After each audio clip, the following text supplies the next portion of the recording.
संत महापुरुष आ रहे हैं। रांची से परम आदरणीय संत साध्वी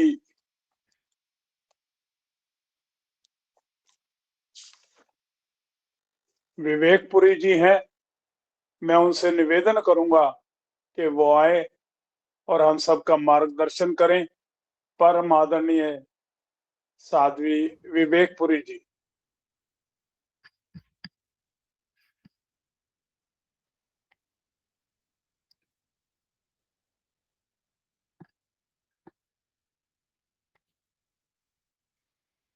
भाई जी आप अपना अनम्यूट कर लीजिए माइक।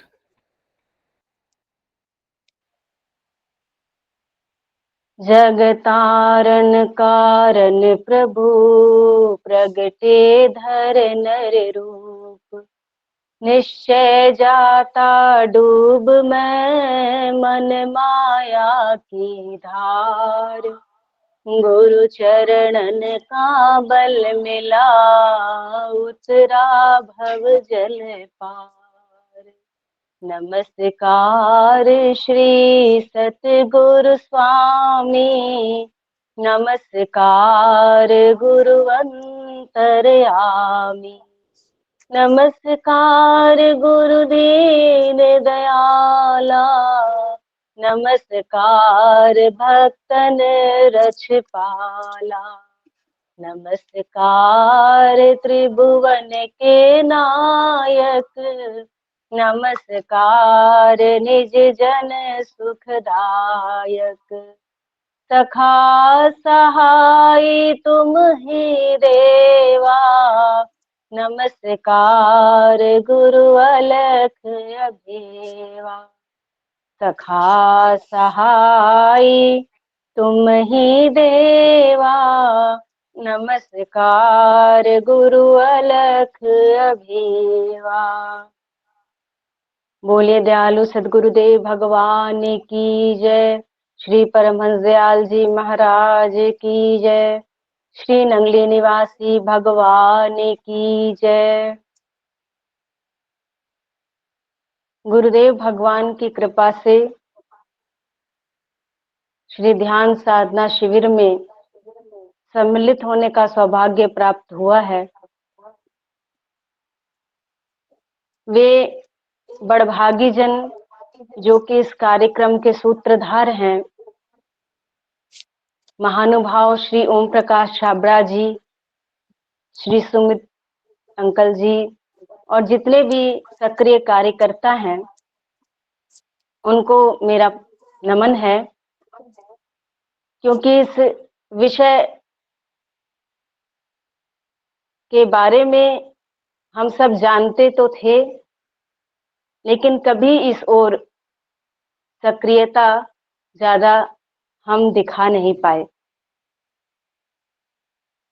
तो ऐसे आयोजनों को धन्यवाद है जिसके माध्यम से व्यक्ति को अंतर्मुख होने की प्रेरणा मिलती है। गुरुदेव भगवान श्री नंगली निवासी भगवान जी के चरणों में दंडवत प्रणाम निवेदित करते हुए, श्री परमहंस दयाल जी महाराज जी के चरणों में प्रणाम निवेदित करते हुए, आप सबों के हृदय कक्ष में विद्यमान उस अंतर्यामी परमात्मा को प्रणाम करते हुए यही व्यक्त करना है कि ध्यान साधना शिविर हमारे जीवन का एक अमूल्य अंग है। गुरु भगवान की कृपा से ध्यान किया नहीं जाता, ध्यान होने लगता है। लेकिन उसके लिए सर्वप्रथम तो एक रूटीन बना के बैठना ही होता है। हम तो इतने बड़भागी लोग हैं जिन्हें कि ध्यान स्वरूप गुरु महाराज मिले हुए हैं, जहां की तप त्याग तपस्या की ही बात है। सबसे बड़ी बात है कि हमने जहां दीक्षा ली है वह परमहंसों का दरबार है, और किसी गुरु दरबार से दीक्षा लेके, किसी गुरु के संरक्षण में बैठ के दीक्षा लेके जब हम साधना करते हैं तो उसका अनंत गुणा लाभ होता है। सर्वप्रथम तो हमारा कर्तव्य यह बनता है कि जो हमारे मार्गदर्शक संत हमें मिलते हैं, जो हमारे मंत्रदाता होते हैं, उनके प्रति सर्वप्रथम हमारे अंदर अगाध श्रद्धा भाव होना चाहिए, क्योंकि वह पहला स्टेप है। जैसे हमें छत पे जाना हो तो हम एक पहला स्टेप लेंगे, उसके बाद कहीं जाके हम छत पे पहुंचेंगे। उसी तरह जिनके माध्यम से हमें गुरु घर प्राप्त हुआ, जिनके माध्यम से हमें मंत्र मिला, सबसे पहले तो हमारा कर्तव्य बन जाता है कि उनके प्रति हमारी भक्ति भावना हो, क्योंकि यह पहला स्टेप है। क्योंकि उन्होंने वह दिया जिसकी जन्मों जन्मों की हमें तलाश थी, और उसके बाद जो हमारे मार्गदर्शक मंत्रदाता गुरु होते हैं, वह फिर धीरे धीरे जब हमारी पात्रता को देखते हैं, देखते हैं कि हम उस काबिल हैं, तब कहीं जाके वो आगे के बारे में भेद खोलते हैं और बताते हैं कि हमारे गुरु महाराज कैसे हैं और हमें कैसे उनसे जुड़ना है। तो धीरे धीरे हमारा प्रेम जब गुरु घर से होता है, जब हम गुरु महाराज जी के घर को अपना घर समझने लगते हैं, जब यहाँ के हर वस्तु को हम अपनत्व भाव से देखने लगते हैं, तब कहीं जाके धीरे धीरे हमें यह जिज्ञासा जगती है कि हम जिनकी आरती करते हैं वो कौन है। बस इतनी सी बात है, जिनकी हम आरती करते हैं श्री परमहंस दयाल जी महाराज हैं वो, श्री नंगली निवासी भगवान जी हैं वो। और जब उनके बारे में हम सोचने लगते हैं तो इतने सारे संस्मरण हमारे दिमाग में आने लगते हैं और उनके दिव्य व्यक्तित्व का ऐसा चिंतन होने लगता है कि वही ध्यान बन जाता है। हम जयकारा लगाएं या हम दंडवत करें, उस माध्यम से हम अपने आप को समर्पित ही तो करते हैं। गुरु महाराज जी के सामने जाके हम दंडवत करते हैं। दंडवत का मतलब ही होता है कि प्रभु मैं हार गया, अब मेरे से कुछ नहीं होगा, मैं गिर गया आपके चरणों में, आगे आप संभाल लेना, आगे आप देख लेना।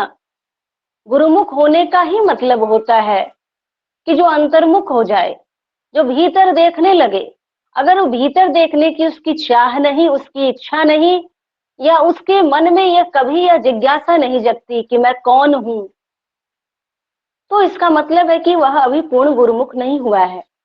उसके लिए तो श्री परमहंस दयाल जी महाराज फरमाते हैं कि मुझे द्वैत दृष्टि नहीं भाती, जहां देखो वही आत्मा, पिता पुत्र और नाती।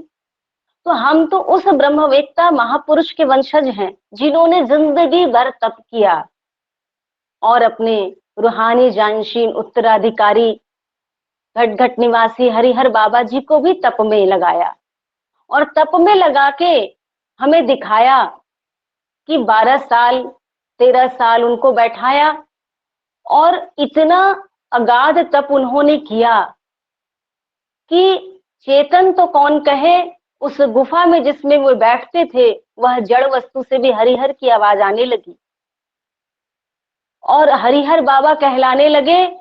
और इतना अगाध उन्होंने तप किया जिसको याद करके हमारा जी सिहर उठता है कि उन्होंने कितना तप किया, कैसे नीम के पत्ते खाए, हम सोच ही सकते हैं, व्याख्या तो क्या कर सकते हैं। तो उतने अगाध तप के बाद ऐसे गुरु महाराज खुश हुए, इतने प्रसन्न हुए कि गुरु उद्घोषणा करते हैं कि अब बाबा स्वरूपानंद जी महाराज रामकृष्ण को पदवी को प्राप्त हुए महान पुरुष बन चुके हैं। इन्हें राम कहो तो राम है, इन्हें कृष्ण कहो तो कृष्ण है। यह उद्घोषणा है। पहले गुरु महाराज बैठाते हैं तप में, उसके बाद उद्घोषणा करते हैं। लोग जब उनसे आग्रह करते हैं कि बाबा जी बहुत घोर तप में लगे हुए हैं, वह हमें एक झोपड़ी तक लगाने की नहीं अनुमति देते, महाराज आप आज्ञा दें, तो गुरु महाराज जो उन्हें बैठाते हैं तप में, वो कहते हैं कि अब मैं उन्हें आज्ञा नहीं दे सकता, मतलब वो मेरे रूप हो चुके हैं, अब तो उनकी मर्जी के आगे मैं भी नहीं बोलूंगा। ये कितनी बड़ी उद्घोषणा है। ये गुरु शिष्य परंपरा का कितना अद्भुत एग्जाम्पल है कि गुरु महाराज खुद कह रहे हैं कि मैं अब आज्ञा नहीं दे सकता। और किस तरह से उनको ले आया गया जयपुर, और गुरु महाराज ने कैसे कायाकल्प चिकित्सा द्वारा उन्हें पुनः तैयार किया। और फिर एक तरफ तो परमहंस महाराज जी ने एक कुटिया नहीं बनाई, न चेलों का दल बांधा, लेकिन एक लाल ऐसा तैयार किया जिन्होंने परमहंस लोगों की सीरीज लगा दी। उनके जितने शिष्य हुए सब एक से एक, क्या श्री परम गुरु भगवान जी का नाम लिया जाए, स्वामी सार शब्दानंद जी महाराज, जुगल जोड़ी जी महाराज, श्री नंगल महाराज जी, श्री चेतन ध्यानानंद महाराज जी, कितने कितने ऐसे जिनको उन्होंने भी तप में लगाया, जो जिसका अधिकारी था। किसी को तप में लगाया, किसी को कहा कि आप जाके प्रचार करिए, और प्रचार भी ऐसा वैसा नहीं, उन्होंने कहा कि आपको प्रचार करना है और आप जहां जाए वहां एक स्थान, आपको एक झोपड़ी तो लगा के आना ही है आपको। और इतने तपस्वी शिष्य हुए। टूंडला आश्रम जहाँ पे अभी हमारा आश्रम है, वहां स्वामी अमृतानंद पुरी जी महाराज का समाधि स्थल है, जो कि श्री नंगली निवासी भगवान जी के ही शिष्य हैं। और उनको उन्होंने कहा कि मैंने आगरा क्षेत्र में तप किया है, तुम जाके तप करो। उनको तप करने की आज्ञा हुई। उन्होंने कहा ठीक है महाराज जी। बस दर्शन किया और एक स्थान ढूंढा, वहां बैठ गए और 40 सालों तक तप किया, क्योंकि आज्ञा हुई है तप करने की, कोई दूसरी आज्ञा नहीं, तो मैं तप ही करूंगा। और ऐसा तप किया उन्होंने कि जड़ चेतन सब उनसे प्रभावित होने लगे। एक अजगर वहां आता था जिससे लोग खौफ खाते थे, तो लोगों ने कहा कि महाराज हम दर्शन करने आना तो चाहते हैं, लेकिन जो ये रास्ते में बैठा रहता है अजगर, इसे देखकर बच्चे भयभीत होते हैं, हमें भी डर लगता है, इसलिए हम नहीं आते। कहा ऐसी बात है। और वो गए और उन्होंने उस अजगर को कहा कि तू हट जाया कर, क्या रास्ता में पड़ा रहता है, तेरे यहाँ रहने से लोगों को डर लगता है, तू हट जा। और इतना कहना था कि वो अजगर हट गया। आप अनुमान लगाइए कि वो तप त्याग तपस्या कितनी बड़ी रही होगी। श्री नंगली निवासी भगवान जी के लाल थे। और जब भी कोई उनसे जाता कि मुझे कोई आप आशीर्वाद दे दें, चाहे मैं आशीर्वाद कौन होता हूँ देने वाला, ठीक है तुम्हारी ऐसी समस्या है तो हमारे नंगली निवासी भगवान जी चाहेंगे तो यह बात पूरी हो जाएगी। गुरु के सामने शिष्य हमेशा बच्चा होता है, वह कभी श्रेय नहीं लेता कि मैं कह दूंगा, मैं ऐसा कर दूंगा। परम गुरु भगवान जी के सामने जब कोई भी प्रणाम करता तो उनका एक ही वचन था, जय गुरु बेटे उठो, मतलब मेरे गुरु महाराज की जय। और ये जय गुरु वर्ड जो है, ये इटसेल्फ एक मंत्र है।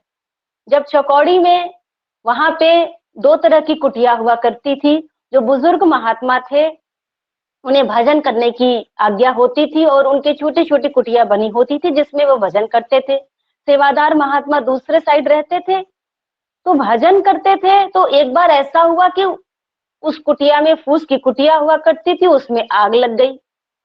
श्री नंगली निवासी भगवान जी चकौड़ी में ही थे, हल्ला मचा कि बूढ़े बुजुर्ग महात्माओं की कुटिया में आग लग गई।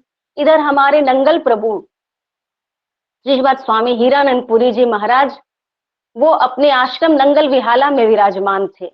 वो सत्संग कर रहे थे उस वक्त और उनको पता चल गया कि चकौड़ी में आग लग गई है। वे तत्क्षण अपने आसन से उठे और वहां जो कुआं था उसके पास चले गए और लोगों को कहा कि जल्दी जल्दी इसमें बाल्टी में पानी भरो। पानी भरने लगा और उनको पकड़ाने लगे और जिस दिशा में चकौड़ी आश्रम था, पश्चिम दिशा में, और जय गुरु कहते जाएं और वहां से वो जल फेंकते जाएं। लोगों को समझ नहीं आई कि बात क्या है, कहीं तो कुछ जल डालने की कोई बात तो यहाँ है नहीं, गुरु महाराज जी ये क्या कर रहे हैं। लेकिन उन्होंने कहा कि बस जल्दी जल्दी पानी खींचो और मुझे दो, और लोग देते जाएं और वो जय गुरु कहते कहते उस दिशा में फेंकते जाएं। जब इधर के साधु भी बोलने लगे चकौड़ी आश्रम में कि कैसे आग बुझाई जाए, नंगली निवासी भगवान जी हंसने लगे, कहे कि बस करो, हीरा वहां से लगा हुआ है और अब आग बुझ जाएगी। वह बुझाने में लगा है। लोगों को आश्चर्य हुआ कि स्वामी हीरानंदपुरी जी महाराज तो यहाँ विराजमान भी नहीं है और महाराज जी कह रहे हैं कि हीरा लगा हुआ है। उन्होंने कहा कि बस वो लग गया है, अब आग बुझ जाएगी। तो ये कैसा चमत्कार है, ये कैसा विज्ञान है। श्री नंगल महाराज जी विराजमान हैं नंगल विहाला में और चौकौड़ी आश्रम है पाकिस्तान में। अब इसको किस रूप में व्याख्या किया जाए? ये है तप का बल, ये है गुरु भक्ति की शक्ति कि वो जय गुरु कह रहे हैं। और वो जय गुरु किसकी गुरु, कौन गुरु है हमारे? श्री नंगली निवासी भगवान जी की जय। और उस जय में, उस जय घोष में इतनी ताकत है कि कहाँ की आग को बुझा देता है। तो जब वैसी आग बुझ सकती है तो क्या हमारे मनोमालिन्य की आग नहीं बुझ सकती? वह भी बुझ जाएगी। वह भी इसी तरह से बुझ जाएगी। जो हम खुश होकर जयकारा लगाते हैं, जो हम दंडवत प्रणाम करते हैं, जो गुरु महाराज जी के गुरु मंदिर की परिक्रमा करते हैं, वह परिक्रमा करते करते एक दिन ऐसी स्थिति आ जाएगी कि हमारा चलना परिक्रमा हो जाएगा, हमारा खाना पूजा हो जाएगा। तभी तो कबीर महाराज कहते हैं कि जह जह डोलू सोई परिक्रमा, जो जो करूं सो पूजा। अभी तो हमें करना पड़ रहा है और करना पड़ेगा, क्योंकि अभी आदत डालने की बात है। और आदत डालना मतलब अपने आप को फोर्स करना नहीं है। ध्यान में तो हमारा स्वरूप ही है। ध्यान करना कोई काम नहीं है, ध्यान तो एक सहज अवस्था है। और ध्यान किया नहीं जाता, ध्यान होने लगता है। और वो ऐसे होने लगता है जैसे कि हम उसको अपने रूटीन का एक पार्ट समझे। जैसे डेली रूटीन में हम अपना सारे काम करते हैं, वैसे ही हमने दीक्षा लेते वक्त गुरु महाराज जी से वादा किया था। गुरु महाराज जी ने कहा कि बेटा, तन मन धन आज से तुम्हारा जो तन मन धन है वह मेरा हुआ।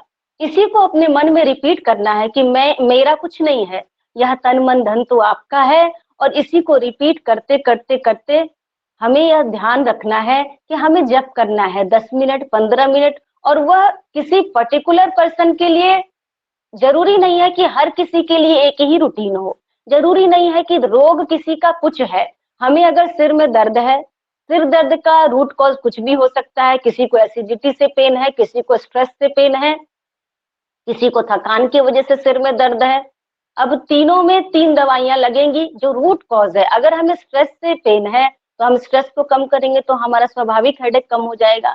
अगर एसिडिटी की दवा ले लेंगे, एसिड से पेन है तो स्वाभाविक खत्म हो जाएगा। उसी तरह किस व्यक्ति को क्या सूट करता है, यह उसका पर्सनल अपना सिलेक्शन होना चाहिए कि उसे क्या अच्छा लगेगा, वो किस टाइम में उसको सूट कर रहा है। हालांकि ब्रह्म मुहूर्त को इसलिए अद्भुत बताया गया, परमहंसों ने यही कहा, क्योंकि उस समय का समय जो है वह अपने आप में एक बहुत सुंदर टाइम है, जबकि प्रकृति में जागरण होता है। जब सूर्यदेव भगवान जो है उदित होते हैं और प्रकृति में धीरे धीरे हलचल होती है, प्रकृति में एक एनर्जी आती है। उस समय व्यक्ति अगर बैठे तो उसके साथ जो है प्रकृति के साथ साथ उसका मन अंतर्मुख हो जाएगा। लेकिन अगर किसी की नाइट शिफ्ट है, अगर वह नाइट ड्यूटी कर रहा है तो वो कैसे बैठेगा? तो वह अपने लिए अलग रूटीन बना सकता है कि वह शाम में बैठ सकता है। कोई जरूरी नहीं कि वह सवेरे उठे, क्योंकि इस तरह से उसकी रूटीन डिस्टर्ब हो जाएगी। और जब हम संकल्प लेते हैं कि हमें पूजा पाठ करना है, हमें जप करना है, हमें सुमिरन करना है, तो हमारे गुरु महाराज जी हमारे साथ हो जाते हैं। एक महात्मा जी सासाराम के वनों में तप करते थे, जहाँ पे रोहतास किला में हमने सुना है कि श्री परमहंस दयाल जी महाराज जी ने कितने सालों तक तप किया। तो वो जब तप करते थे तो उन्हें अनेक महापुरुषों के दर्शन होते थे। एक बार उनके किसी प्रोफेसर शिष्य ने श्री परमहंस दयाल जी महाराज जी की तस्वीर उन्हें दिखाई कि ये देखिए, इनका आश्रम है और मैं यहाँ जाता हूँ, यहाँ के संतों से मेरा परिचय है। तो उन्होंने देखा, उन्होंने जैसे ही परमहंस दयाल जी महाराज जी की छवि को देखा, वो हैरान हो गए। क्या कि मुझे भी दर्शन करना है, मैं भी चलूंगा आपके साथ। है कि इनका दर्शन आप नहीं कर सकते, ये तो अंतर ध्यान हो चुके हैं, इनके संतों से आपको मिला दूंगा। कह के अंतर ध्यान हो चुके हैं। मैं जब जंगलों में तप किया करता था तो ये महापुरुष मुझे मिलते थे और कहते थे कि वाह बेटे, लगे हो लगे रहो, आगे बढ़ो आगे बढ़ो, हारना, हिम्मत मत हारना, आगे बढ़ो। है कि मैंने साक्षात इनके दर्शन किए और एक बार नहीं कई बार मुझे दर्शन हुआ है। वो हैरान हुए कि ये हैं भी नहीं, अंतर ध्यान हो चुके। और सालों पहले तो हम जब बैठते हैं ध्यान में तो हमको ध्यान करना पड़ेगा। जैसे ही परमहंस महाराज जी की छवि को देखेंगे तो क्या देखेंगे कि हुजूर हाजिर है हमारे सामने, वो तो जीवंत है, कहीं गए नहीं है। और उनके बारे में सोचते सोचते कि प्रभु आप कितने दयाल थे, प्रभु आप कैसे थे, प्रभु आप इतने दया के दानी, कि आपकी दयालुता के कारण आपको परमहंस दयाल जी कहा गया। हमारा मन तुरंत तुरंत विक्षेप को प्राप्त होता रहता है, लेकिन उनका मन कभी नहीं हुआ। हम कितनी बड़े बड़े संस्मरणों की व्याख्या कर लेंगे, व्याख्या तो हम कर लेंगे, लेकिन हमारी स्थिति भी उसमें हो यह जरूरी तो नहीं। तो एक बार जो हम कहानी सुनते हैं उनके बारे में कहानी ही कहें कि जो बख्शी नारायण ने उनके साथ बिहेव किया, जो वैसा उन्होंने व्यवहार किया, तो सब हम जानते हैं कि गुरु महाराज जी को बुलाया भी उसने और बुला के वह जुआ खेलने में व्यस्त हो गया। व्यस्त होने के बाद वो करता क्या है, एक तो गुरु महाराज जी को बुखार था, तब भी फकीरी उसूल के खिलाफ से कि मैंने वादा कर दिया है तो मैं जाऊंगा। लोगों के मना करने पर भी कि महाराज जी आपको बुखार है, आप मत जाइए, उन्होंने कहा नहीं, मुझे आया था बुलाने, मैं जाऊंगा। और वे जाते हैं और वो जुआ खेलने में मशगूल है। कोई बताता है कि अरे वो महापुरुष आए हुए हैं, संत आए हैं, तब उसको लगता है कि अच्छा अच्छा मैंने बुलाया था। फिर अनमने ढंग से जाता है, बुलाता है, और बुला के करता क्या, छत पे ले जाता है। वहां का नौकर से कहता है, भोजन परोसवाता है कि महाराज जी को खिलाओ, और भोजन परोस के वहां टहलना शुरू कर देता है छत पे। और उसके दिमाग में तो ये था कि जुआ में मैं हार गया।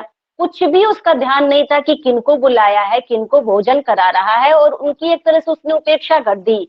और एकदम अपने था, एकदम शराब भी पिए हुए था और इधर उधर थूकता चले, कभी छत की तरफ, इधर देख भी नहीं रहा है कि महापुरुष बैठे हैं। और थूकते थूकते उस मूढ़ बुद्धि ने क्या किया कि थूकते थूकते उसके थूक का एक कण जो है गुरु महाराज जी के थाली में पड़ गया। गुरु महाराज जी को तो पहले ही खाने की इच्छा नहीं थी, उन्होंने कुछ प्रतिक्रिया नहीं व्यक्त की। उन्होंने अपना हाथ खींच लिया, कहे कि बस बुखार है, मन नहीं करता, और उठ के चले गए। उठ के जाने के बाद देखिए वहां उनके भक्त राजा महाराजा, किसी को नहीं बताया उन्होंने कि उसने कैसा व्यवहार किया, क्या हुआ, इतना खुद जप्ती, और चुपचाप वहां बैठे हैं। तब तक पता चलता है कि दूसरे दिन उसकी संपत्ति को जब्त कर लिया गया, बख्शी नारायण की। तो जब गुरु महाराज जी को पता लगा तो उनके श्रीमुख से इतना ही वचन निकला कि ये कि इतनी जल्दी सजा भी हो गई। अब लोगों को कौतूहल हुआ कि गए तो थे गुरु महाराज जी, कुछ हुआ था क्या? और लोगों ने बहुत ही प्रार्थना की। तब गुरु महाराज जी ने हंसते हंसते कहा कि गया था और ये अपने आप में था नहीं, इसने ऐसी ऐसी बात कर दी। और लोग बड़े नाराज हुए, क्या कि इसके साथ ऐसा ही होना चाहिए। तब भी महाराज ने कहा कि चलो, मेरे मन में कोई प्रतिक्रिया नहीं है, ऐसा क्या होना चाहिए। फिर उसके परिवार वालों ने आके क्षमा मांगी। तब कहीं जाके उसको जेल से छुट्टी मिली, लेकिन उसकी जो धनहीन अवस्था हो गई, जो उसकी संपन्नता थी, वह विपन्नता में बदल गई, क्योंकि संत का उसने, महापुरुष का उसने अपमान किया था। फिर किसी ने उसे समझाया, जाके गुरु महाराज जी से प्रार्थना करो, तुमने कितना बड़ा अपराध किया संत का। और वह जाता है, बख्शी नारायण जिसने इतनी बड़ी महाराज जी के साथ व्यवहार खराब किया, और वह जब जाता है और उनके चरणों में प्रणिपात करता है कि प्रभु गलती हो गई मुझसे, अपराध बन गया और मुझे ऐसा नहीं करना चाहिए था, इसलिए अब तो आप क्षमा कर दें। राजा महाराजा आपके शिष्य हैं, आप उनसे पैरवी कर दें कि दरबार में मेरी एंट्री हो जाए। मैं कितने रुतबे वाला हुआ करता था, सचमुच मुझसे बड़ी गलती हुई। और जब उसे भीतरी ग्लानि हुई, जब उसे लगा कि गलती हो गई, तो महाराज तुरंत द्रवित हो गए। उन्होंने क्या कहते हो, और कहते हैं कि क्या कहते हो, मैं कभी नहीं चाहता हूं कि तुम्हारा कोई बुरा हो मेरे चलते, लेकिन चलो जिस अपराध से भी ये हुआ है, तो मैं उस कुदरत के सामने हाथ उठा के अर्जी करता हूं कि तुम्हारी गलतियों की सजा मैं भोग लूं और तुम्हें तुम्हारी वह संपत्ति मिल जाए, तुम्हारा वह रुतबा वापस मिल जाए। तो यह है परमहंसों की स्थिति, जिसने अपमान किया, और अपमान ऐसा वैसा नहीं, बुलाया, बुला के उनको रिसीव करने नहीं गया। और आज के संतों को बुलाया जाता है तो कैसे लोग उनको वीआईपी ट्रीटमेंट देते हैं, और वो बुलाया, बुला के उसने उपेक्षा की, उपेक्षा के साथ उनके खाने में थूक का कण पड़ गया, और उसके बाद भी कोई चित्त में कोई विचलित नहीं हुआ मन। ये है परमहंसों की दशा, अनपेक्ष सुचिर दक्ष उदासीनो गतव्यथ सर्वारंभ परित्यागी यो मद भक्त समे प्रिय। उदासीन, अनपेक्ष, कुछ नहीं चाहिए, और कुछ इसलिए नहीं चाहिए कि वह कुदरत कानून खुद है, भगवान के स्वरूप नहीं, वो खुद भगवान है, इसलिए उन्हें कुछ नहीं चाहिए। तो कहने का भाव यह है कि रिएक्शन मन में कभी था ही नहीं, कभी हुआ ही नहीं, और हमारा मन तुरंत तुरंत डोलते रहता है, हमारा मन ठहरता नहीं है, हमारा मन स्थिर नहीं होता। थोड़ा मान मिलता है हम खुश हो जाते हैं, थोड़ा अपमान मिलता है हम डिप्रेस हो जाते हैं, थोड़ी थोड़ी परिस्थितियों में हमारा मन हिलता डुलता रहता है और ठहरता नहीं है। और जब तक ठहरेगा नहीं, जब तक हम अपने आप को देखना नहीं शुरू करेंगे, हमारे अंदर यह दृष्टा भाव नहीं जगेगा। ध्यान में किया क्या जाता है, ध्यान में बैठ के अपना अवलोकन ही तो किया जाता है कि हे महापुरुष, हे परमहंस महाराज जी, हे नंगली निवासी भगवान जी, आपने तो इतना तप किया, हम क्या कर पाएंगे। और हम सिर्फ आपके सामने बैठ सकते हैं, 10 मिनट की हाजिरी, जब मैं हूं और मेरे भगवान जी है, उस बीच कोई नहीं है, कोई भी नहीं। और वो प्रार्थना इतना इतना एकांतिक होना चाहिए, इतना पर्सनल होना चाहिए कि सिर्फ मैं जानूं और मेरे गुरु महाराज जी जाने। ऐ दिल इस तरह से रो कि आंखें तर न हो, बस उनको खबर हो और किसी को खबर ना हो। किसी को बताना तो चाहिए ही नहीं कि मुझे ऐसा एक्सपीरियंस हुआ, मुझे ऐसी अनुभूति हुई। वह तो बहुत पर्सनल बात है, वो तो गुरु महाराज जी की हमें देन है कि वो हमारे साथ हमारे मन में क्या उठा रहे हैं, क्या प्रेरणा दे रहे हैं। वो हमारा अपना खजाना है। किसी के पास हीरा बहुत बहुमूल्य है तो वह क्या बार बार निकाल के दिखाएगा कि मेरे पास बहुत अच्छा हीरा है, बहुत बहुमूल्य हीरा है, तुम देखो। चोरी होने का डर है, वह चोरी हो जाएगा।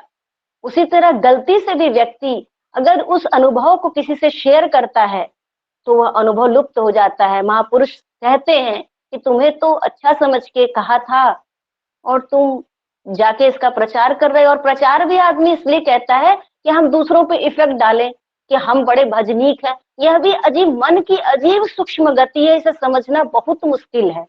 यह तो सुलझाए सुलझता नहीं है।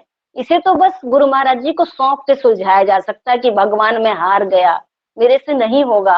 और जब उनके पास बैठेंगे और ऐसे बैठ के जब अपने मन को कंसंट्रेट करेंगे, देखने लगेंगे कि गुरु महाराज जी बस आप देख ले, मैं क्या आपको देखूंगा, आप देख ले, तो वो अद्भुत अद्भुत हमें अनुभूतियां भी देंगे और अद्भुत अद्भुत मन में बात भी सुझाएंगे जो कि हमारी पर्सनल बात होगी। और साक्षी भाव का मतलब ही होता है यही, दृष्टा भाव का मतलब ही होता है कि साधक अपने तरफ देखने लगे।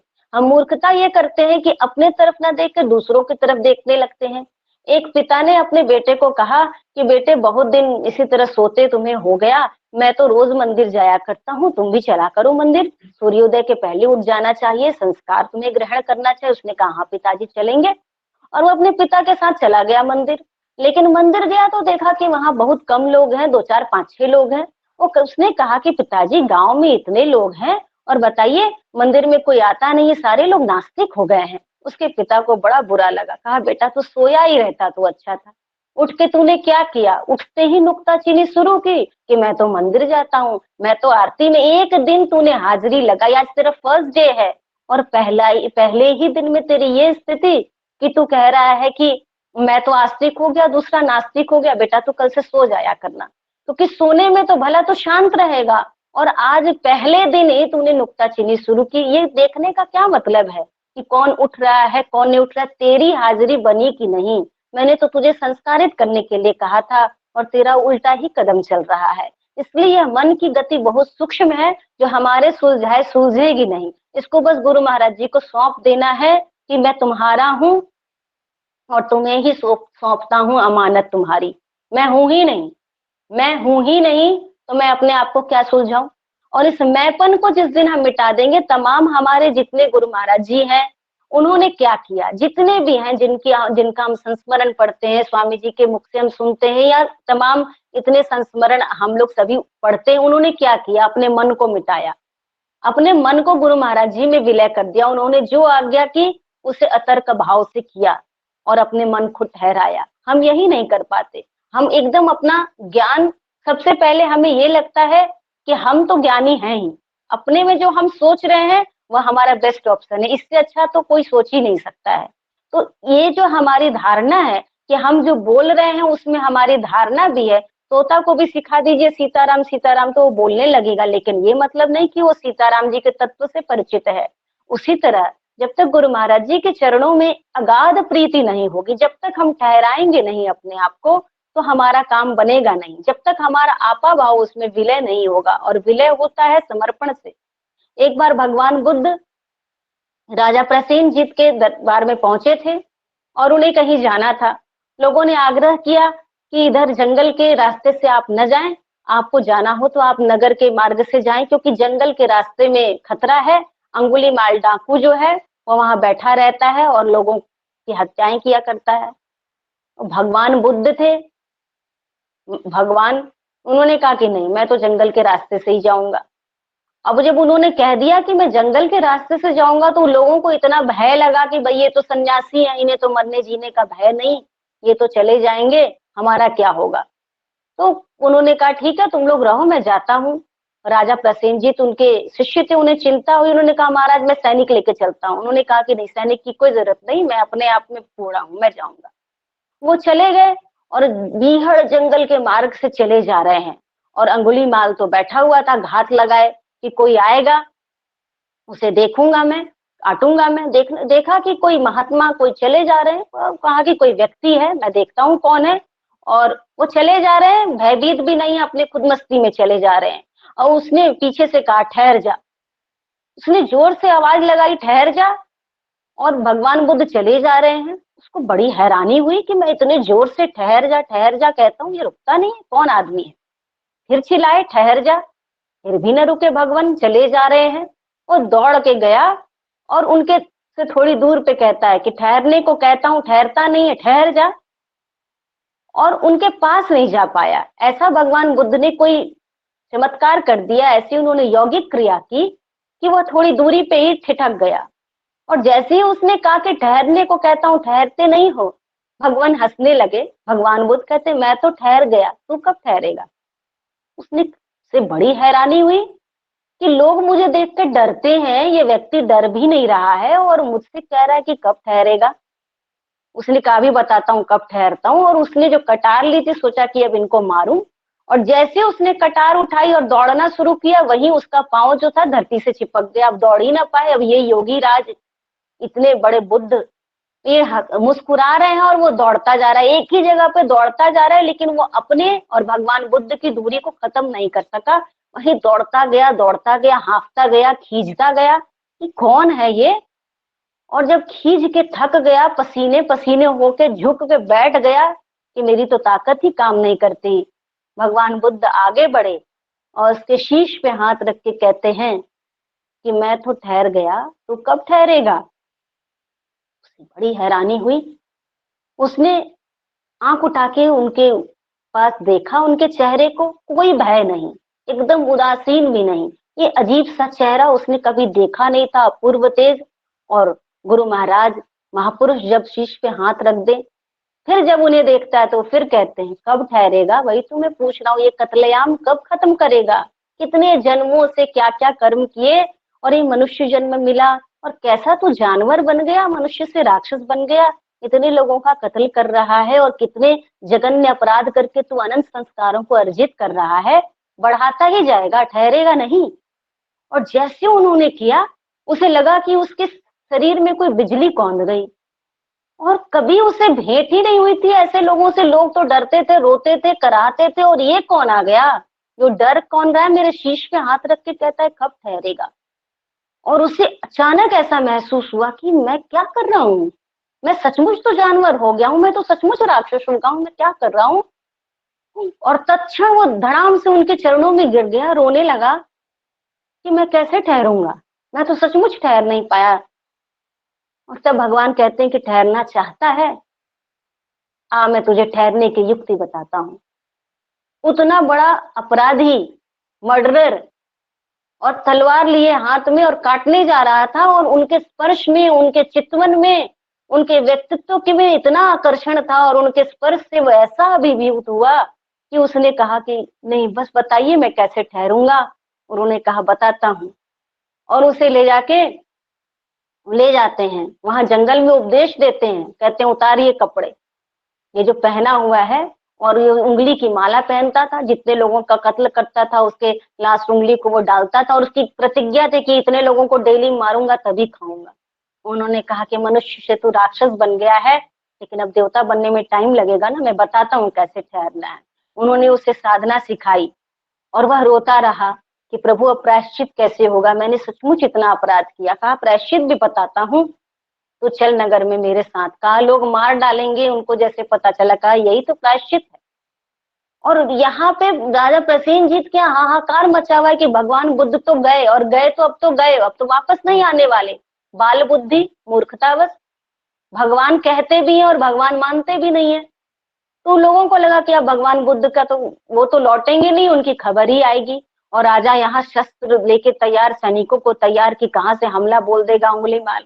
और इधर भगवान ने उसको गेरुआ वस्त्र पहनाया, कहा चल मेरे साथ नगर में। उसकी वेशभूषा को बिल्कुल परिवर्तित कर दिया और ले गए राजा प्रसेनजीत के नगर में। और जैसे ही राजा प्रसेनजीत ने देखा, उन्होंने कहा कि भगवान आप आ गए, अंगुलीमाल कहाँ है। उसने तो बड़े त्रस्त किया था लोगों को, हम तो डर रहे थे। कहा अंगुलीमाल कहाँ है, कहा अंगुलीमाल देखना चाहते हो अंगुलीमाल को, कहा बगल में खड़ा है।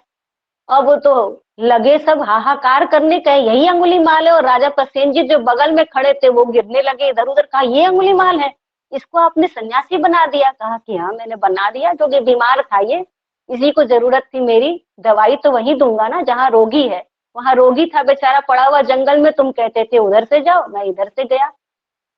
और तब लोगों को आश्चर्य हुआ, और भगवान ने कहा कि तेरा प्रायश्चित है कि आज तक तो कटार लेके घूमता था, ले अब भिक्षा पात्र पकड़, और जिस जिस घरों में जितने नगर के लोगों को तूने मारा है, असंख्य लोगों को तो मारा ही है, सबके घर के बाहर जा और भिक्षा मांग, और वो कुछ भी तेरे साथ व्यवहार करें तुझे कोई प्रतिक्रिया व्यक्त नहीं करनी है।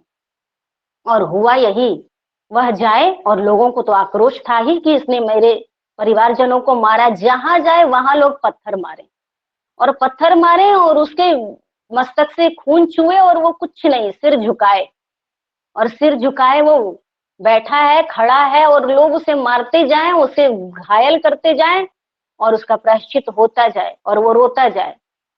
और उसे इतना बड़ा महात्मा बना दिया भगवान बुद्ध ने जब उसकी प्रायश्चित पूरी हुई। तो ये है गुरु की कृपा। जो कटार में, हाथ में कटार था, उस हाथ में उन्होंने भिक्षा पात्र पकड़ा दिया, कफन उड़ा दिया। गेरुआ कपड़ा मतलब कफन ही तो है कि अब तुझे प्रतिक्रिया नहीं व्यक्त करनी है, कोई कुछ भी कहे, कोई कुछ भी करे। और इतना सामर्थ्यशाली गुरु का व्यक्तित्व होता है कि वह डाकू से, वह राक्षस से देवता बनाने में समर्थ है। कहाँ वो जंगलों में पड़ा था, और कहाँ भगवान ने मात्र अपने स्पर्श से उस कटार वाले के हाथ में भिक्षा का पात्र पकड़ा दिया। ये है गुरु की महिमा। हमारे श्रीनगरी निवासी भगवान जी के दरबार में असंख्य लोगों ने शरणागति ली, एक से एक धनाढ्य लोगों ने। श्री जुगल जोड़ी जी महाराज, जिनका हम सदगुरु नगर में दर्शन करने जाते हैं, उस समय की कितनी सुकोमल सुंदर कन्याएं, और कितना उस समय का परिवेश ऐसा रहा होगा कि स्त्रियों का संन्यास वर्जित था, और गुरु महाराज जी की कृपा से उन्होंने कैसी क्रांति ला दी, और एक से एक उनके शिष्य भी आज धर्म प्रचार कर रहे हैं। श्रीनगरी निवासी भगवान जी की ऐसी महिमा, इतने लोग उनके शरणागत हुए। एक उनके शिष्य हुए स्वामी निरीक्षानंद जी महाराज, जो खुद भी एक अजीब व्यक्तित्व वाले व्यक्ति थे। वो अपने आप में एक गिरोह के सरदार थे, और बहुत ही जमींदार फैमिली को बिलोंग करते थे, बहुत अमीर भी थे। लेकिन गुरु महाराज जी को देखने के बाद उनकी इच्छा नहीं हुई कि मैं अब कहीं और जाऊं, और उन्होंने शरणागति ग्रहण कर ली। अब गुरु महाराज जी तो जानते हैं कि कौन किस जन्म से आया है, कौन किस संस्कार का है, और गुरु महाराज जी ने उन्हें भी संन्यास दे दिया। संन्यास देने के बाद अब उनकी जो अपनी प्रकृति थी, ना वो साधना करे, ना वो भजन करे, ना वो ध्यान करे, बैठे रहे, बल्कि दूसरे छोटे महात्माओं को बुला के अपना पैर दबवाना शुरू करें, अपनी ही सेवा में लगाए रखें। तो लोग खींचते थे कि पता नहीं गुरु महाराज जी ने क्यों इनको संन्यास दे दिया। लेकिन लोगों को क्या पता चले कि गुरु महाराज जी ने क्यों संन्यास दे दिया। उनका पहले का नाम अच्छे सिंह था। तो एक बार गुरु महाराज जी को कहीं बाहर जाना था, तो उन्होंने कहा कि मैं अपने भूत महात्मा को ले जाऊंगा। उनको गुरु महाराज जी, श्रीनगरी निवासी भगवान जी, भूत महात्मा कहते थे।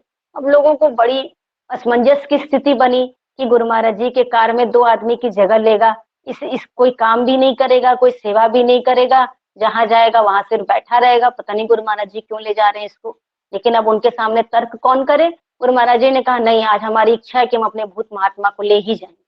और नगरी निवासी भगवान जी ने कहा बैठो पीछे, और भी महात्मा सेवादार बैठे, और गाड़ी चल पड़ी।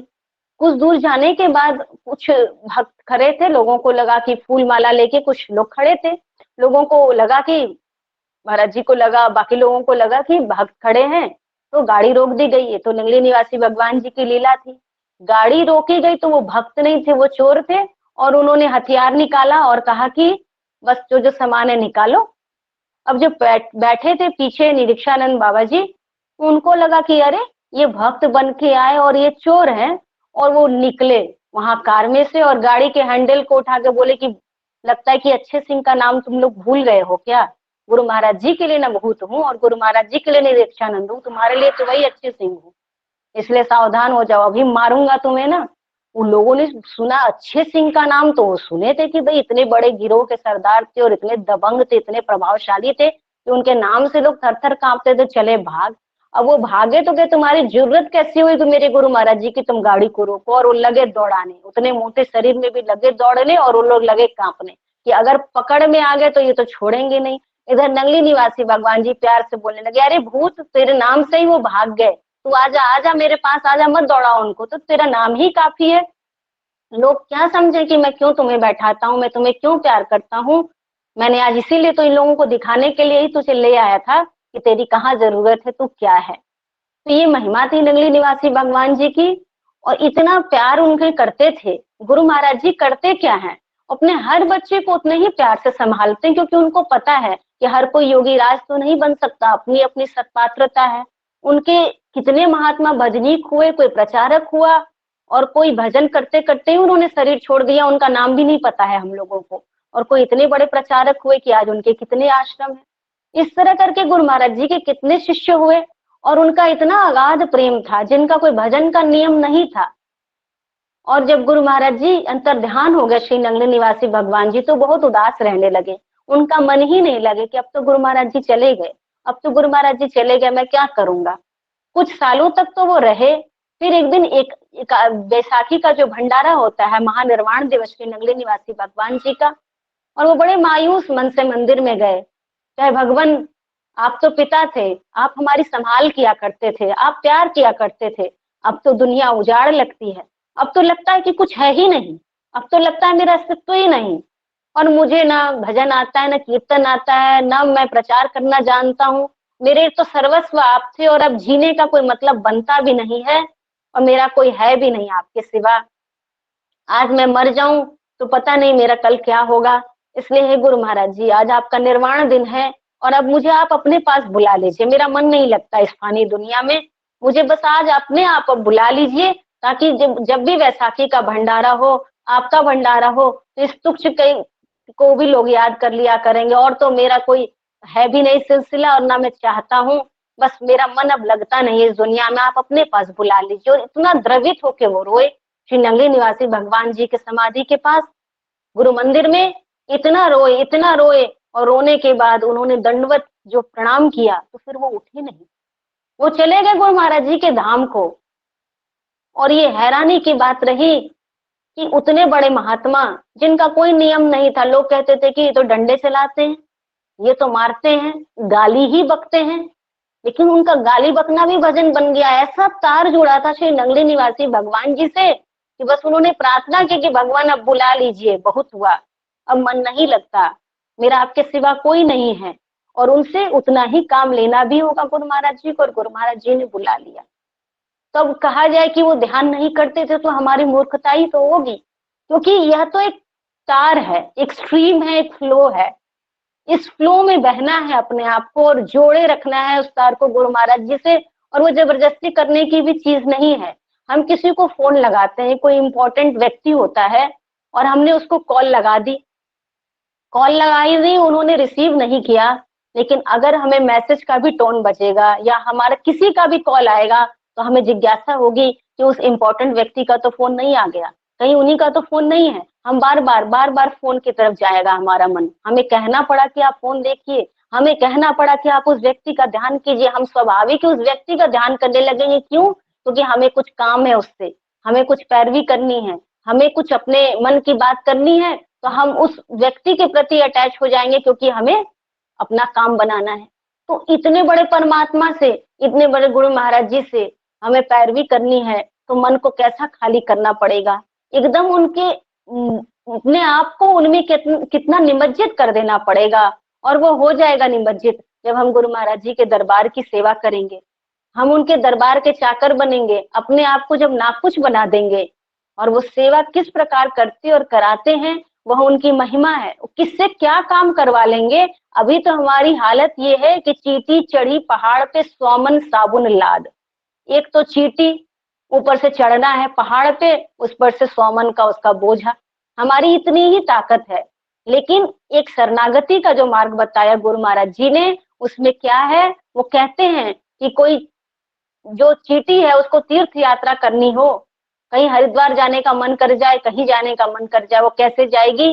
तो कहते हैं कि एक बहुत अच्छे परिंदे का, जो जिससे उड़ने की कला में जो प्रवीण हो, उसके पर से वो चिपक जाए, उसको उड़ना भी नहीं पड़ेगा, वो चिपके रहे और इतने जोर से उसके पर को पकड़े रहे कि वो उसे उड़ा के लेके चले जाए वो उसके तीर्थ स्थान पे। उसी तरह गुरु महाराज जी के चरणों से, उनके व्यक्तित्व से, उनके ध्यान से ऐसा चिपका रहे मन, हम कहीं रहे, हम जिस देश में हैं, जिस देश में हैं, कहीं भी हैं, हम आपके ही तो हैं। आपसे अलग तो हमारी कोई सत्ता नहीं है, हम तो आप ही के हैं। और यह भाव जितना प्रबल होता जाएगा कि प्रभु आप ही हैं, बोलने वाले भी आप हैं, सुनने वाले भी आप हैं। यही तो कहा जाता है सोहम में हम कहते क्या हैं कि गुरु महाराज जी हैं और हम हैं। उसके बाद क्या है कि जो गुरु महाराज जी हैं वही हम हैं, हम उन्हीं के तो अंश हैं तो हम उन्हीं के। हमें गाफिल ये हो गया है कि हमारा मन जो है अपने आप में अहंकार पैदा करता है, जो भाव पैदा करता है वो उनसे दूरी बना देता है। भजन में भी बैठते हैं तो हम ठीक से नहीं बैठते हैं। एक पंडित जी थे, वो मंदिर के बाहर बैठ के जप कर रहे थे और जप करने की प्रक्रिया में वो अपना जप करते थे। तब तक एक माता वहां से बेतहासा चिल्लाते हुए गुजरी। उसके बाद पंडित जी अपना जप में तल्लीन थे। इधर जब माता लौटी तो उस पंडित जी ने देखा कि वो किसी अपने पति के साथ लौट रही है और बहुत खुश है। उन्होंने टोका उसको, कहा कि तुम में इतना शिष्टाचार नहीं है, मैं यहाँ बैठ के जप कर रहा था, मैं पंडित हूँ गाँव का, तुमने मुझे अभिवादन भी नहीं किया, प्रणाम भी नहीं किया। चलो मैं तो अपना भजन करने में, जप करने में मस्त था, लेकिन तुम्हारी क्या औपचारिकता थी? तुम्हें तो कम से कम शिष्टाचार बस प्रणाम करना चाहिए था। और मैं देख रहा हूँ कि आधा घंटा हो गया और कैसे तुम एकदम बेतहासा, तुम्हें इतना भी शिष्टाचार नहीं कि सिर पे आंचल ले लो, भागी जा रही थी। और आधे घंटे से मैं यही सोच रहा हूँ कि तुमने प्रणाम भी नहीं किया, तुम इतने कुलीन घर की हो, तुम्हारा शिष्टाचार कहाँ गया? मैं तो भजन में मस्त था, तुम्हें तो अपना काम करना चाहिए था। और बार बार जब कहें कि मैं भजन में मस्त था, भजन में मस्त था, तो उस महिला से रहा नहीं गया। उन्होंने कहा कि माफ कीजिएगा पंडित जी, मैं एक बात पूछती हूँ कि ये हमारे पतिदेव जी हैं, ये हमसे रुष्ट होके जा रहे थे, तो मुझे लगा कि कहीं ये रुष्ट हो जाएंगे तो कैसे काम चलेगा। और मुझे इतना अपने आप में, मुझे अपनी गलती का एहसास हुआ, तो मैं भूल गई कि मैंने आंचल भी सिर पे लिया कि नहीं लिया। मैं दौड़ पड़ी उनके पीछे कि मना के ले आऊं। और मुझे आप दिखे भी नहीं कि आप बैठ के इधर जप भी कर रहे हैं, मुझे कोई नहीं दिखा, क्योंकि मुझे अपने पति को मनाना था। मैं देखती क्या मुझे, और मैं ऐसा नहीं कि मैंने जानबूझ के नहीं देखा, मुझे दिखा ही नहीं। और मैं दौड़ के मैं चली गई और देखिए अब ये साथ में है, तब कहीं जाके आप दिख रहे हैं तो मैं प्रणाम कर रही हूँ आपको। लेकिन मैं एक बात पूछना चाहती हूँ, मैं तो एक सांसारिक पति के पीछे भागी और मुझे संसार भुला गया, और आप कहते हैं मैं भजन में मस्त था, मैं उस परमात्मा को रिझा रहा था, तो मैं आपको कैसे दिख गई? और आपने ये कैसे देख लिया कि मैंने प्रणाम नहीं किया? जब आप मस्त ही थे उसकी याद में, तो उस परम सत्ता से जुड़ने के बाद आपकी ये स्थिति कैसे रही कि आपको ये याद रहा कि मुझे किसने प्रणाम किया और किसने नहीं किया? इसका मतलब आप भजन नहीं कर रहे थे, आप देख रहे थे, मात्र माला घूम रही थी आपके हाथ में, वो भजन तो नहीं बना। और मैं तो एक सांसारिक पति के पीछे भागी कि उसे किसी तरह से मुझे मना के ले आना है, और आप परमात्मा को मना रहे हैं। और उसको मनाने में आपकी ऐसी स्थिति है कि आप ये भी देख रहे हैं कि कौन प्रणाम कर रहा है कि प्रणाम नहीं कर रहा है, तो ये तो भजन नहीं बना। मुझे क्षमा कीजिएगा, लेकिन मेरा यही अभिप्राय है। तो भजन जब किया जाता है तो डूब जाया जाता है, उस समय मन जो है भीग जाता है। गुरु महाराज जी की याद करते करते कदाचित आंखों से कुछ आंसू अगर गिर जाए उनकी याद में, वो सबसे बड़ा नैवेद्य है। गुरु महाराज जी को हम फल मिठाई चढ़ाते हैं, आंसू से बड़ा नैवेद्य कोई है नहीं। ये परम गुरु भगवान जी का वचन है कि ये सबसे अमूल्य उपहार है गुरु महाराज जी को कुछ चढ़ाना हो तो। और रुदन का आंसू नहीं कि भगवान मुझे ये दे दो, भगवान मुझे ये बना दो। आप बना दो तो भी आपके हैं, आप बिगाड़ दो तो भी आपके हैं, अब आपके बिना हम रह नहीं सकते। आपने बनाया तो भी आपके हैं, आपने बिगाड़ा तो बिगड़ता तो है ही नहीं। भक्त का कुछ नहीं बिगड़ता है, भक्त का जब होता है तो बनता ही बनता है। उसके बिगड़ने में भी दूर की दृष्टि देखी जाए तो बनना ही छिपा है। लेकिन पहले गुरु महाराज जी जब किसी को परीक्षा के दौर से गुजारते हैं, इसका मतलब है कि उसे खरा सोना बना रहे हैं। क्योंकि जब तक अग्नि का ताप सोना झेलेगा नहीं, तब तक वह खरा बन नहीं सकता है। एक बार श्री नगरी निवासी भगवान जी का सत्संग हो रहा था और तमाम महात्मा लोग बैठे थे, जनता बैठी थी। एक महात्मा जी आए और उन्होंने बहुत सेवा की। एक सुंदर सा सोने का हार ले आके गुरु महाराज जी को पहनाया, और लोग बड़े हैरान हुए कि लोग फूलों की माला पहना रहे, ये तो सुंदर सी इतनी भारी माला, इतनी मोटी माला वो भी सोने की पहना रहे हैं। और लोगों ने बड़े एप्रिसिएशन की दृष्टि से उन्हें देखा कि वाह क्या ले आए आप महात्मा जी। और वो भी एकदम गौरवान्वित होकर बैठ गए कि मैंने इतनी बड़ी सेवा की। और गुरु महाराज जी तो सत्संग सुना रहे थे। सुनते सुनते जब जब गुरु महाराज जी अपने कमरे में गए तो परम गुरु भगवान जी उनकी सेवा में थे। तो उनको गुरु महाराज जी ने जब देखा, उनका जब कुर्ता उतारने लगे तो देखे कि उस पर दाग हो गया है। उन्होंने कहा कि ये कैसा दाग है? उन्होंने कहा कि वो महात्मा जी ने हार पहनाया आपको। कहा हार पहनाया? देखो मेरे कुर्ते पे दाग हो गया, उसको बुलाओ। और महात्मा जी को जब बुलाया गया तो मन अति प्रसन्नता से वो भर गए कि बस अब गुरु महाराज जी भी एकदम आश्वासन देंगे, आशीर्वाद देंगे, कहेंगे कि वाह बेटा तुमने बहुत बड़ी सेवा की। लेकिन वो गुरु महाराज जी हैं। वो जैसे गए महात्मा जी, वो गुरु महाराज जी ने जैसे उस हार को पकड़ा और उन्होंने कहा कि ये हार डाला है मेरे गले में कि ढोल डाला है, ये बता तू। और देख इसके भार से मुझे कितना पसीना हुआ है और मेरा कुर्ता गीला हो गया है और मुझे कैसा महसूस हो रहा है, मैं कितना अजीब स्थिति में हूँ। ये तूने सेवा की कि तूने मुझे भार डाल दिया, रख ले अपनी माला। और उन्होंने उस माला को झटक दिया और अपने गले से निकाल के उसको फेंका और धरती पे जैसे वो पड़ा माला वो टूट गया। चल निकल मेरे कमरे से। उन्होंने कहा बहुत सेवादार बनता है, अच्छी सेवा की तूने, मेरे सिर पे वजन डाल दिया। और वो महात्मा जो इतने खुश थे, इतने प्रफुल्लित थे कि कहाँ मुझे आशीर्वाद और एकदम आश्वासन मिलेगा। उन्होंने कहा लो मैंने सचमुच क्या सेवा की। और वो जाके रोने लगे साइड में कहीं बैठ के। और परम गुरुदेव उनके सेवा में थे, उनके हनुमान। अब वो कौतुकी दृष्टि से गुरु महाराज जी की तरफ देखे तो महाराज जी हंसने लगे। श्री नंगली निवासी भगवान जी ने कहा कि परम मैंने ठीक किया। उन्होंने कहा गुरु महाराज जी आप जो करते हैं ठीक ही करते हैं। कहा ठीक ही नहीं करते हैं, बिल्कुल ठीक किया। अब जाके देख तो वो महात्मा क्या कर रहा है, चुपचाप देख के आना, खाली किसी को बताना नहीं कि मैंने तुझे देखने के लिए भेजा है। अब वो जाके देखने लगे, एक कोने में बैठ के वो सिसक रहे। जैसे ही परम गुरुदेव को देखा वो एकदम आके पकड़ लिए उनको। कहा कि भैया बड़ी अपराध बन गया मेरे से, मैं तो सोचा था कि गुरु महाराज जी को हार भेंट करूंगा और सचमुच मेरी मूर्खता देखो, मैंने इतना वजनी माला उनको पहनाया, उनको कष्ट हुआ ना, मैंने क्या सेवा की, मुझसे बहुत अपराध बन गया। आप उनके हनुमान हो, आप उनके आशिक हो, तो पैरवी करके मेरा अपराध क्षमा करा देना भैया, मुझे क्षमा करा देना। और एकदम ग्लानी भाव से बैठे रो रहे हैं। उन्होंने कहा हाँ हाँ ठीक है, मैं देखता हूँ मैं क्या कर सकता हूँ, आप बैठिए, कोई बात नहीं, गुरु महाराज जी की लीला है। और वो छोड़ के चले गए। और नंगली निवासी भगवान जी के पास जैसे पहुंचे, कहा क्या दशा है उसकी? तो उन्होंने कहा कि दशा क्या है महाराज जी, वो तो रो रहे हैं। कहा रो रहा है, बस बहुत अच्छा। कहा रो रहे हैं, बहुत अच्छा। कहा कि अच्छा देख, ये हार टूटा है, ये सोने का हार टूटा है, इसे फिर बनवाया जा सकता है ना, इसके वजन में कमी आई ना कुछ हुआ। लेकिन अगर मैं नहीं डांटता तो उसे जो गौरव हो रहा था उसका सेवा अहंकार में खत्म हो जाता। अब वो रो रहा है, रोने से उसे ग्लानि हो रही है, उसकी सेवा भी कबूल हो गई और उसको अहंकार भी नहीं हुआ। अब उसके अंदर ये ग्लानि है कि मैंने सेवा तो की लेकिन ढंग से सेवा नहीं की। और मैं अगर उसे कह देता कि हाँ बेटा बहुत अच्छा सेवा किया तूने, तो जो उसको अहंकार का डोज था वो और ओवरडोज हो जाता और वो मरता। इसीलिए अच्छी है, कोई बात नहीं, हार तो टूटा लेकिन उसकी सेवा बच गई। गुरु महाराज जी ऐसे सेवा बचाते हैं कि सेवा भी करा लेंगे। अब उस सेवा का उनको पुण्य तो मिला, इतने बड़े धन की सेवा की। वो चाहते तो कुछ जो स्थिति है, जो वृत्ति, जो आजकल की स्थिति है, वो छुपा भी सकते थे, लेकिन वो उस समय के महात्मा जी थे और उन्होंने अपने जो भी सेवा की लाके चढ़ा दिया गुरु महाराज जी को। लेकिन उन्हें जो अहंकार हुआ, तो अहंकार भगवान को बर्दाश्त नहीं है, वही उनका आहार है। वो देखते हैं कि सेवक में जहां त्रुटि आई वहीं पे उसको पकड़ के वो खींचते हैं।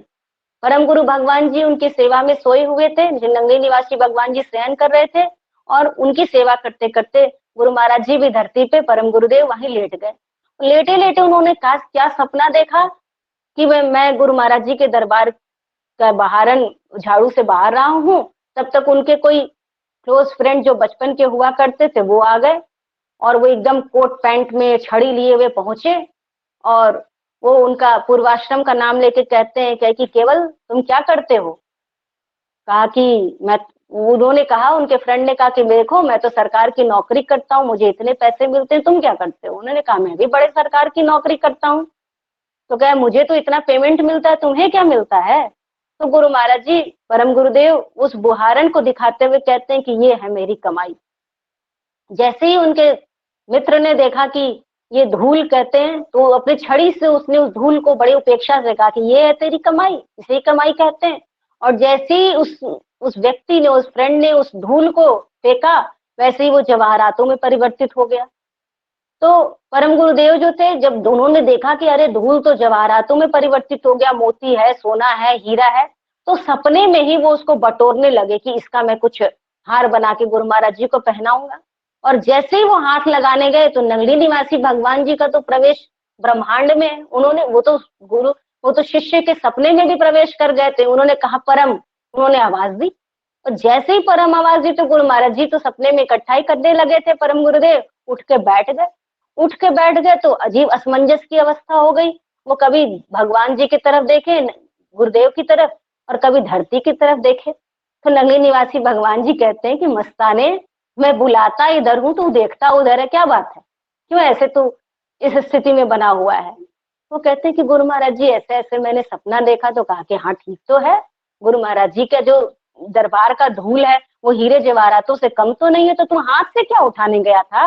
वो हाथ से उठाने की चीजें, अरे फकीर के तो चरणों में हीरे जवाहरात चढ़ते हैं, तो हाथ से उठाने लगा इसलिए मैंने रोक दिया।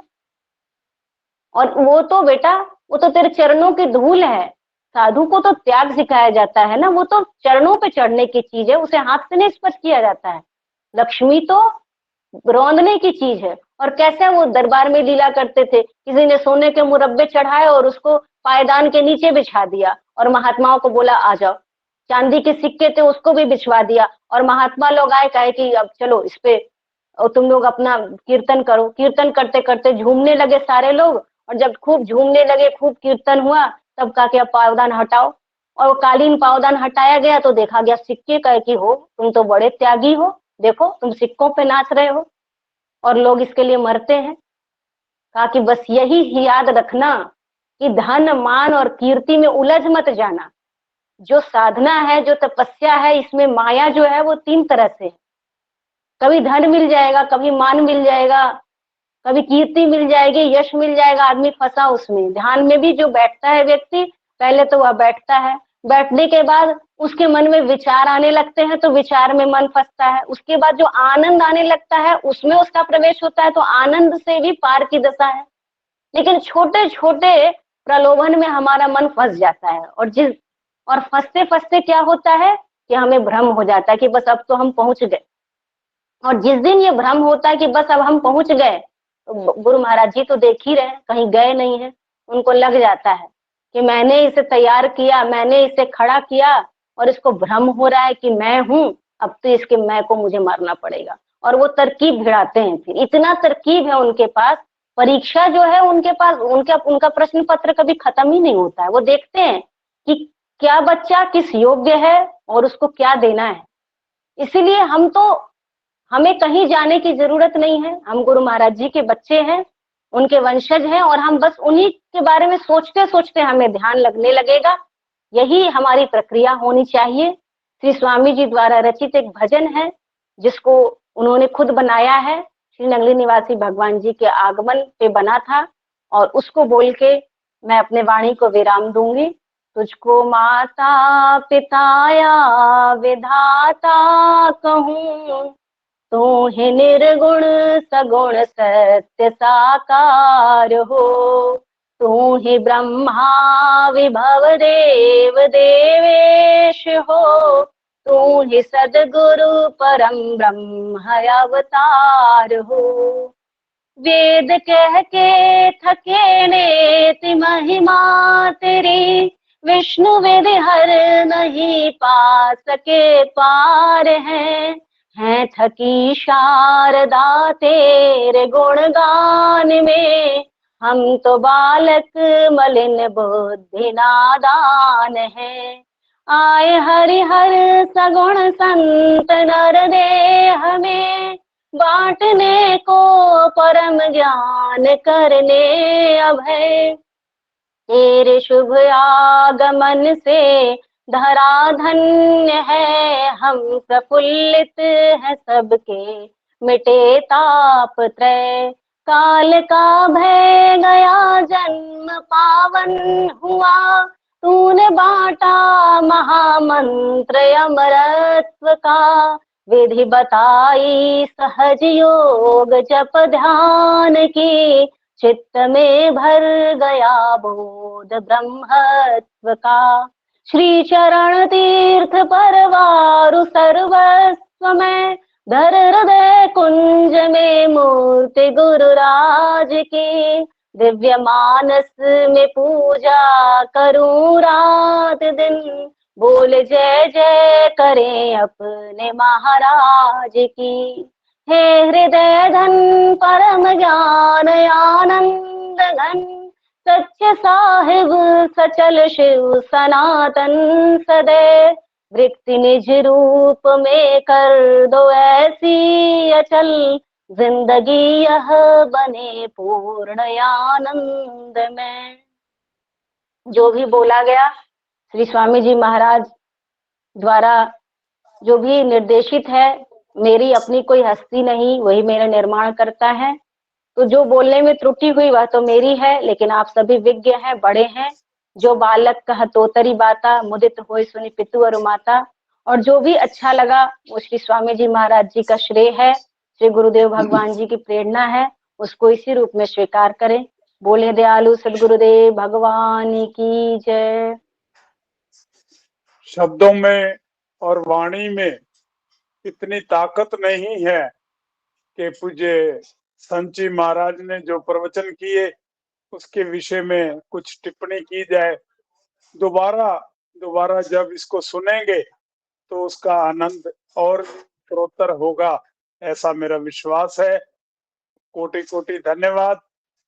फिर भी जब कभी समय मिलेगा हम आपसे निवेदन करेंगे।